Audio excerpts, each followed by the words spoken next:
আসসালামু আলাইকুম, সবাই কেমন আছেন? আশা করছি ভালো। আজকে আমরা আলোচনা করব কিভাবে গুগল শিটে ট্যাবল ক্রিয়েট করতে হয় অ্যান্ড প্রেজেন্ট করার জন্য ট্যাবলটাকে কিভাবে ডিজাইন করতে হয় সেই বিষয়টি আলোচনা করব। একই সাথে আমরা আলোচনা করব গুগল শিটে কিভাবে মুভ করতে হবে, বিভিন্ন ডাটাকে কিভাবে হাইড আনহাইড করতে হয়, একটা শিটকে কিভাবে অটো ফিল কাজ করে, খুবই ইফেক্টিভ অ্যান্ড হেল্পফুল একটি ফিচার। এটা যে কোনো স্প্রেডশিটের জন্য, এক্সেল, গুগল শিট যেটাই হোক, যে কোনো স্প্রেডশিটের জন্য এটা খুবই হেল্পফুল একটা ফিচার অটো ফিলটা। এই বিষয়টা নিয়ে আলোচনা করব এবং আমরা সর্বোপরি আলোচনা করব কিভাবে একটি এক্সেল শিটকে আমরা গুগল শিটে এনে সেটাকে কি করতে পারি, এডিট করতে পারি বা কাস্টমাইজ করতে পারি, সেই বিষয়টা নিয়েও আমরা আলোচনা করব। এবং আমরা অনেক সময় আমাদের কাজের সুবিধার্থে বিভিন্ন ডাটাকে প্রোটেক্ট করতে হয়, আর সেই প্রোটেক্টটা কীভাবে করতে হয় সেই বিষয়টা নিয়েও আলোচনা করব। তো চলুন শুরু করি। ফার্স্ট অফ অল হচ্ছে আমরা গুগল শিটটা ওপেন করে রেখেছি অ্যান্ড এখানে একটা টেমপ্লেট আমরা রেডি করে রেখেছি, আর এই টেমপ্লেটের মধ্যে আমরা ট্যাবলটা অ্যাড করব। সো ট্যাবল অ্যাড করতে হলে ফার্স্ট অফ অল হচ্ছে আমরা এখানে কি করবো, এটা সম্পূর্ণটা সিলেক্ট করে নেব। নেওয়ার পর আমরা এখান থেকে বর্ডার্স, যে বর্ডার্স অপশনটা আছে, এখানে বর্ডারটা নিয়ে আমরা এর আগে আলোচনা করেছি। সো বর্ডার এখানে এসে আমরা অল বর্ডার্সে ক্লিক করব। সো অল বর্ডার্সে ক্লিক করলে এটাকে দেখতে অনেকটা ট্যাবলের মতোই দেখাচ্ছে। ওকে, আমরা বর্ডারটা অ্যাড করার মাধ্যমে এটাকে ট্যাবলে কনভার্ট করতে পেরেছি, বা এটা আমরা ট্যাবল হিসেবে রিপ্রেজেন্ট করতে পারবো বর্ডার অ্যাড করার মাধ্যমে। আমরা চাইলে এখান থেকে অন্যান্য অপশনগুলো নিয়েও কাজ করতে পারি যদি আমাদের প্রয়োজন হয়। আমরা এখানে অন্যান্য অপশনগুলো কীভাবে কাজ করে সেটা কিন্তু ইতিপূর্বে আমরা দেখিয়েছি। ওকে, দেন আমরা এবার ট্যাবলটাকে কিভাবে ডিজাইন করতে হয় সেই বিষয়টা নিয়ে আলোচনা করব। তো ডিজাইন করতে হলে সর্বপ্রথমে আমাদেরকে চলে যেতে হবে ফরম্যাটে যাওয়ার পরে এইখানে আমরা একদম নিচে এসে দেখব কন্ডিশনাল ফরম্যাটিং এর নিচে একটা অপশন আছে, এটা হচ্ছে অল্টারনেটিং কালার্স। ঠিক আছে, সো অল্টারনেটিং কালার্সে ক্লিক করার পরে আমাদের পাশে একটা কি আসবে, সাইড বার আসবে। এখান থেকে আমরা কি করতে পারবো, এই ট্যাবলটাকে বিভিন্নভাবে কাস্টমাইজ করতে পারবো কালার ওয়াইজ। ওকে, তো কালার অলরেডি একটা কালার ইফেক্ট অ্যাড এখানে ট্যাবলের মধ্যে হয়েছে। আমরা চাইলে অন্যান্য কালারও এটাকে অ্যাড করতে পারি, অন্যান্য কালার রেঞ্জ দিয়েও কি করতে পারি, কালারের যে স্পেসিফিক রেঞ্জটা আছে এখানে, এই রেঞ্জটার মধ্যে দিয়ে আমরা কালারের ভেরিয়েশন অনুযায়ী কি করতে পারবো, এটাকে কাস্টমাইজ করতে পারবো ট্যাবলটাকে। ওকে, তো আমরা চাইলে অন্যান্য যে ইয়েগুলো আছে সেগুলো অ্যাড করতে পারি। তো আপাতত আমি এটাই অ্যাড করলাম, এই রেঞ্জের যে কালারটা সেটাই অ্যাড করলাম। অ্যান্ড এখান থেকে নিচে আমরা যদি দেখি যে এখানে হেডার অ্যান্ড কালার 1, কালার 2 এগুলোকে আমরা চাইলে কাস্টমাইজ করতে পারবো। এটা ডিফল্ট স্টাইল দেওয়া আছে, এখানে কিছু স্টাইল দেওয়া আছে। সো এই স্টাইলগুলোর বাইরে গিয়ে আমরা কিন্তু নিজেদের মতো করেও কাস্টমাইজ করতে পারবো। হেডারের এখানে এই কালারটা দেওয়া আছে, এই অরেঞ্জ কালারটা, আমরা চাইলে ওই অরেঞ্জ কালার থেকে অন্য একটা কালার ব্ল্যাক কনভার্ট করতে পারি। যদিও লেখাগুলো ব্ল্যাক হবে না, এটা লেখাটা দেখা যাবে না। আমরা এখান থেকে রেড অ্যাড করতে পারি। ওকে, আমরা চাইলে এখান থেকে অন্যান্য কালারটা গ্রিন অ্যাড করতে পারি। ওকে, চাইলে অন্যান্য কালারও অ্যাড করতে পারি। একইভাবে আমরা কালার্সের নিচে যে স্টাইলগুলো আছে, কালার্স 1, কালার্স 2, দুইটা কালারের সমন্বয়ে এই স্টাইলটা তৈরি হয়েছে। সো এখান থেকে আমরা চাইলে এগুলো চেঞ্জ করতে পারি। সাপোজ আমি এই কালারটা ইউজ করলাম, দেন এখানে এসে এটা ইউজ করি। ওকে, আমরা চাইলে এভাবেও বিভিন্ন কালার নিজেদের মতো করে কাস্টমাইজ করে একটি স্টাইল ট্যাবলের মধ্যে অ্যাড করতে পারি। এরপর হচ্ছে আমরা চাইলে ফুটারও একটা বর্ডার নিচে একটা আলাদা কালার অ্যাড করে দিতে পারি। ফুটারের চাইলে এই যে এখানে একটা ফুটারেও আলাদা একটা কালার অ্যাড করতে পারি। আমরা চাইলে ফুটারে এটা চেকমার্ক দিয়ে দিলে ফুটার অপশনটা এনেবল হবে। ওকে, তো আমরা নিচেও এইভাবে একটা ফুটার অংশটাও কি করতে পারি, হাইলাইট করতে পারি। হেডার অংশটা হাইলাইট করতে চাইলে দিতে পারি, না যদি হাইলাইট করতে না চাই তাহলে আমরা এটা চেকমার্ক উঠাই দিলেই হবে। অ্যান্ড আমরা এখান থেকে পুরো রেঞ্জটা আগে সিলেক্ট করে নিয়েছি। আমরা চাইলে স্পেসিফিক কোনো একটা অংশকে কি করতে পারি, সিলেক্ট করতে পারি। ওকে, তো আমরা সিলেক্ট করে যখন এখান থেকে জাস্ট এইটাকে ড্র্যাগ করবো, জাস্ট এখানে ক্লিক করে আমরা যখন স্পেসিফিক একটা অংশকে ড্র্যাগ করবো সেটাও পসিবল। ওকে, জাস্ট ওই অংশটার মধ্যে আমাদের স্টাইলটা অ্যাড হবে। এখন এরপরে হচ্ছে আমরা যদি কোনো কারণে যদি এখানে যে স্টাইলটা অ্যাড করছি সেই স্টাইলটাকে যদি রিমুভ করতে চাই, সেক্ষেত্রে আমরা এটাকে রিমুভও করতে পারবো। ওকে, সো সাপোজ ধরেন আপনার এই স্টাইলটাকে রিমুভ করতে হচ্ছে এখন, সেক্ষেত্রে আপনি আবার ফরম্যাটে যাবেন। ফরম্যাটে যাওয়ার পরে অল্টারনেটিং কালারে যাবেন, দেন এখান থেকে রিমুভ অল্টারনেটিং কালারসে ক্লিক করবেন, দেন এটা রিমুভ হয়ে যাবে। ওকে, সো আশা করি বুঝতে পারছেন কীভাবে ট্যাবল অ্যাড করতে হয় বা বর্ডারের মাধ্যমে কীভাবে কিছু ডাটাকে ট্যাবলে কনভার্ট করা যায় বা ট্যাবল আকারে একটা ভিউ দেওয়া যায় অ্যান্ড কীভাবে ডিজাইন করা যায় সেই বিষয়টা আশা করি বুঝতে পারছেন।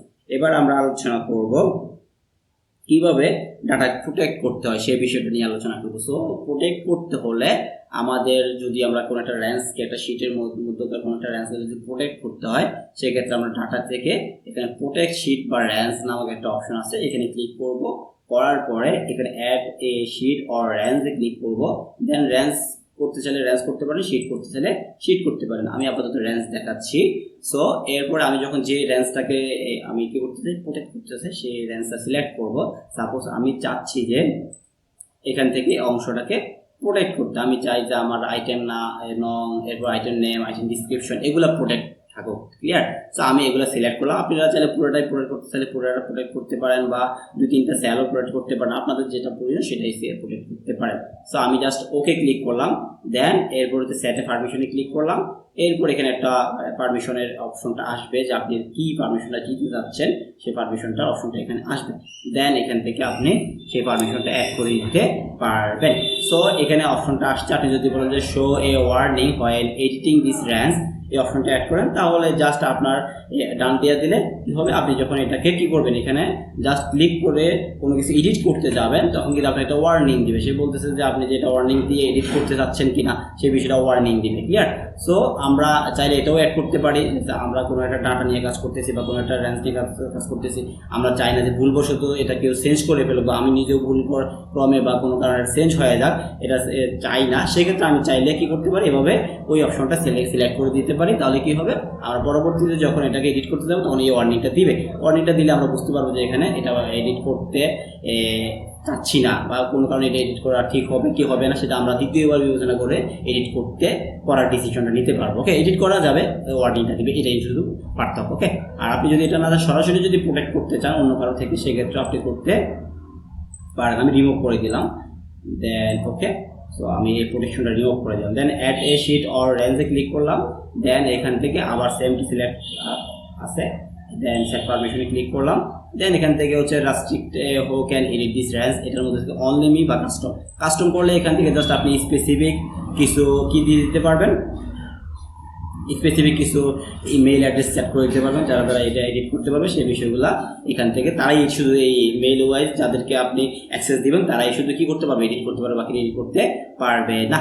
সো এইটা হচ্ছে মূলত কাস্টম এডিট। আর আপনি যদি অনলি ইউ দিয়ে রাখেন জাস্ট আপনি এডিট করতে পারবেন, অন্য কেউ এই বিষয়টা শিটে এডিট করতে পারবে না। এটা হচ্ছে মূল প্রোটেক্টিং ভিউ বা প্রোটেক্টিং সেভের যে বিষয়টা, সেটা আশা করি বুঝতে পারছেন কীভাবে ডাটার মধ্যে নির্দিষ্ট র্যান্সকে প্রোটেক্ট করতে হয় সেটা। আর সেমভাবে যদি শিট করতে চান সেক্ষেত্রে শিটে আসবেন, শিটে এসে জাস্ট এখানে এসে শিট 1 বা শিট 2 এইভাবে যদি দিতে চান আপনি ইচ্ছা করলে এভাবে দিতে পারেন। এই যে এখানে একটা অপশন আছে অ্যাকসেপ্ট সার্টেন সেলস, মানে এই সেলগুলো ছাড়া বাকিগুলো শিট, বাকি সেলগুলো পুরো শিট 1-এর বাকি সেলগুলো কী করবে, সে প্রোটেক্ট করবে। যেগুলো সিলেক্ট করা আছে এগুলো ব্যতীত বাকিগুলো সে প্রোটেক্ট করে ফেলবে, সেটাই বোঝাচ্ছে। যদি আপনি এখানে চেকমার্ক দিয়ে রাখেন, যদি চেকমার্ক না দিয়ে না রাখেন তাহলে পুরো শিটটাই সে কী করে দিবে, প্রোটেক্ট করে দিবে।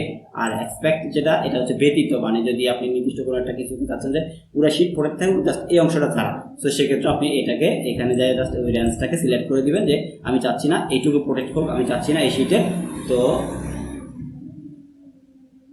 আমি চাচ্ছি না আমার এই শিটের এইটুকু অংশ প্রোটেক্ট হোক, সেক্ষেত্রে আমি জাস্ট এইটুকু সিলেক্ট করে দিলাম। দেন ওকে করে দিলাম। আমার এইটুকু শিট, এই পুরো শিট থেকে শিট 1-এর কী করবে, এই অংশটা শিট প্রোটেক্ট করবে আর বাকিটা প্রোটেক্ট হয়ে যাবে। তো স্যার পারমিশনে ক্লিক করলে আপনি এখান থেকে পারমিশন তখন মতো পারমিশন দিতে পারবেন। অনলি ইউ নাকি কাস্টম কী দিবেন সেটা হচ্ছে আপনার রিকোয়ারমেন্টের উপরে। ওকে, তো এখান থেকে শো ওয়ার্ডিং এটাও দিতে পারেন। আশা করি আপনার প্রোটেকশনের বিষয়টাও বুঝতে পারছেন।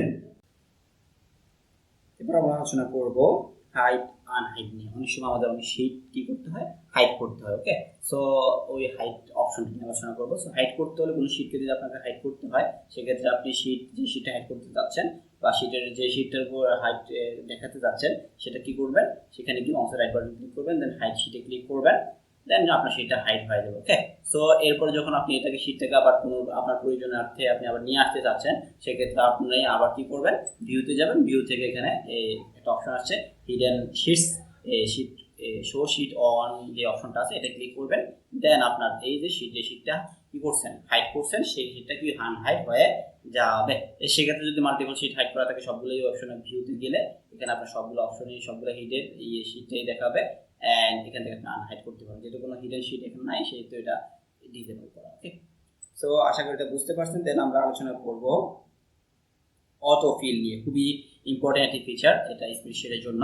সো অটোফিলটা কি? অটোফিলটা হচ্ছে যে নির্দিষ্ট কিছু ডাটাকে ফিল করে দেওয়া, অটোমেটিকলি ফিল করে দেওয়া। ওকে, সেটা কেমন? সেটা হইতে পারে ধরেন আপনি একটা কোনো সংখ্যা নিয়ে কাজ করতেছেন, দেন সংখ্যাগুলোকে আপনি জাস্ট একটা কমান্ড দিলেন, সেটা অটোমেটিকলি ফিল হয়ে গেল। সেটা নিচে নিচে হইতে পারে, ডানে বামে হইতে পারে, উপর নিচে হইতে পারে, যে কোনো দিকে আপনি যে দিকে কমান্ড দিচ্ছেন সেই দিকে এটা অটোমেটিকলি পূরণ করে দিচ্ছে। এটাই মূলত হচ্ছে অটোফিল। ওকে, অটোফিল অনেক ধরনের হইতে পারে, সিরিজের অটোফিল হইতে পারে, নাম্বারের অটোফিল হইতে পারে, ফর্মুলা ফিল হইতে পারে, কোনো একটা ভ্যালু ফিল, বিভিন্ন ধরনের ফিল আছে। ওকে, সো আমরা যদি ধরেন আমরা ফিলটা নিয়ে এতক্ষণ ধরে কথা বলতেছি, আসলে ফিলটা কিভাবে কাজ করে দেখেন। যেমন আমি এখানে 2 লিখলাম, 2 লেখার পরে জাস্ট আমি যখন এখান থেকে এই যে এই বর্ডারটা আছে, বর্ডারটার একদম কোনায় একটা কি আছে, রেক্ট্যাঙ্গলের মতো একটা বক্স আছে, এই বক্সে যখন আমি নিয়ে আসতেছি আমাদের কার্সরটা, তখন কিন্তু আমাদের যে কার্সরের অংশটা কি হয়ে যাচ্ছে, প্লাস কি করে একটা প্লাস সাইন আসছে। ওকে, দেন ওই অবস্থায় যদি আমি মাউসের লেফট বাটন চেপে ধরে ড্র্যাগ করি, দেখেন এটা কিন্তু নিচে নিচে 2 ফিল করে দিচ্ছে, মানে উপরে যে ভ্যালুটা আছে এই ভ্যালুটা কিন্তু নিচে অটোমেটিকলি সে ফিল করে দিচ্ছে। তাহলে আমাকে কষ্ট করে কিন্তু নিচে নিচে 2 2 বা কোনো একটা ভ্যালু লিখতে হচ্ছে বারবার, সেটাকে আমার নিচে নিচে লিখতে হচ্ছে, জাস্ট আমি ড্র্যাগ করে দিলাম একটা লিখে, সেটা অটোমেটিকলি ফিল করে দিল। এটা হচ্ছে গিয়ে কোনো একটা ভ্যালুকে ফিল করা। ওকে, সাপোজ আমাদের এখানে ধরেন এই যে কোয়ান্টিটি, ওকে, এখানে কোয়ান্টিটি ধরেন বা প্রাইস অথবা আমাদের ট্যাক্সের সব জায়গায় 15%, তাই না? সবগুলো প্রোডাক্টের ট্যাক্স ধরেন 15%। সো আমি এখান থেকে গেলাম 15% এক জায়গায় দিলাম, মানে একটা সেলে অ্যাড করলাম, দেন আমি সবগুলো এখন 15% অ্যাড করতে হবে। আমি সেক্ষেত্রে 15% লিখে দিলে অনেক সময়ের প্রয়োজন, তাই না? সেক্ষেত্রে আমি কি করতে পারি, জাস্ট ওই যে ফিল অপশনের সাহায্যে, ফিল অপশনটা কিভাবে কাজ করে এই দেখেন, এখানে আমরা কিন্তু এটা কিন্তু প্লাস সাইন আসতেছে না। প্লাস সাইন কখন আসছে? যখন আমরা কোণের নিচ্ছি তখন কিন্তু এটা চিকন প্লাস সাইন আসতেছে। দেন আমি এটাকে ড্র্যাগ করলাম। ওকে, ড্র্যাগ করে দিলাম, এটা অটোমেটিকলি সবগুলো সেলে 15% অ্যাড করে দিচ্ছে, মানে ভ্যালুটাকে অটোমেটিকলি ফিল করে দিল। ওকে, এটা হচ্ছে মূলত ফিল। সো আর একটা সিরিজ ফিল বলছিলাম, সেই সিরিজ ফিল থেকে সাপোজ ধরেন আমি চাচ্ছি যে আমার এখানে কিছু, এই যেমন ধরেন এগুলো হচ্ছে আমাদের আইটেম। ওকে, সো আইটেম কয়টা আইটেম আছে আমি এটা ক্রমানুযায়ী দেখতে চাচ্ছি। তো সেক্ষেত্রে কি অবশ্যই ক্রমিক নং অ্যাড করতে হবে 1, এরপর হচ্ছে 2, আমি 1 2 অ্যাড করলাম। তো আমাকে এখন 1 2 3 4 এরপর নিচে যে অনেক অ্যাড করতে হবে, তো ওটা অনেক সময়ের বিষয়, তাই না? তো আমি সেটাকে কি করতে পারি, সিরিজ ফিল করতে পারি। 1 2 লিখলাম, লিখে জাস্ট দুইটাকে একসাথে সিলেক্ট করলাম, করে এরপর যখন আমি কোণে নিয়ে আসবো তখন একটা প্লাস চিহ্নটা আবার আসবে। দেন আমি যখন ড্র্যাগ করবো এটাকে, দেখেন অটোমেটিকলি এটা কিন্তু 1 2 3 4 অটোমেটিকলি কিন্তু কি করে দিচ্ছে, দেখছেন? এটা কিন্তু দেখতে পাচ্ছেন, এটা কিন্তু অটোমেটিকলি কি করে দিছে, ফিল করে দিল। ওকে, মানে সিরিজটা ফিল করে দিল, তাহলে কিন্তু আমার খুব কষ্ট করে কিন্তু এবার আর কি করতে হচ্ছে না, 1 2 3 4 লিখতে হচ্ছে না। এটাই হচ্ছে মূলত সিরিজ ফিল। ওকে, সো একইভাবে যদি আমরা চাই যে আমার এখানে ধরেন আমার মাসের নামগুলো লিখতে হচ্ছে, জানুয়ারি লিখলাম, দেন আমি ধরেন এখন এটার জানুয়ারি একদম প্রত্যেকটা মাসের নাম আমি চাচ্ছি। তো সেক্ষেত্রে আমি কি করলাম, জাস্ট ড্র্যাগ করলাম, ফিল করলাম, দেখেন অটোমেটিকলি জানুয়ারি ফেব্রুয়ারি মার্চ এপ্রিল অটোমেটিকলি নামগুলো চলে আসছে। একইভাবে আপনি যদি স্যাটারডে সানডে মানডে সপ্তাহের নামগুলো যদি সার্ট লিখলাম, দেন আমি যদি সার্ট কি করি, জাস্ট ড্র্যাগ করি, দেখেন সার্ট সান মান অটোমেটিকলি কি চলে আসছে, আমাদের দিনের নামগুলো, সপ্তাহের যে দিনের নামগুলো সেগুলো কিন্তু ফিল হয়ে গেছে। এগুলো মূলত সিরিজ ফিল। ওকে, সো একইভাবে আমরা কিন্তু ফর্মুলার মধ্যেও ফিল করতে পারি। ফর্মুলা ফিল কি? ফর্মুলা ফিল হচ্ছে যে উপরে যে ফর্মুলাটা আছে ওই ফর্মুলাটাকে নিচে ফিল করবে। ওকে, সো আসলে ফর্মুলা নিয়ে আমরা ফর্মুলা ফাংশন নিয়ে এখন আলোচনা করি না, সেটা আমরা ইন ফিউচার আলোচনা করব, যখন আমরা নেক্সট যে ক্লাসে আলোচনা করব সেই ক্লাসটা অবশ্যই সেই তখনও দেখবেন যে ওই ফর্মুলার মধ্যে ফিল অপশনটা কীভাবে কাজ করে। খুবই হেল্পফুল, কারণ হচ্ছে আপনি যখন কোনো একটা ডাটা নিয়ে কাজ করতেন, যোগ বিয়োগ গুণ বা যেটা নিয়ে কাজ করেন, আপনাকে কিন্তু সেখানে কী করতে হয়, সবগুলা যখন যোগ করবেন বা কোনো অনেকগুলো সেলকে যখন বিয়োগ করবেন অথবা কোনো একটা ডাটা নিয়ে কাস্টমাইজ করবেন, সেই বিষয়গুলোর মধ্যে কিন্তু আপনাকে প্রতিনিয়ত ফিল অপশন ইউজ করতে হবে। কেন? কারণ আপনি যদি প্রত্যেকটা সেলে আলাদা আলাদাভাবে ম্যানুয়ালি বসাতে চান তাহলে প্রচুর সময় লাগবে।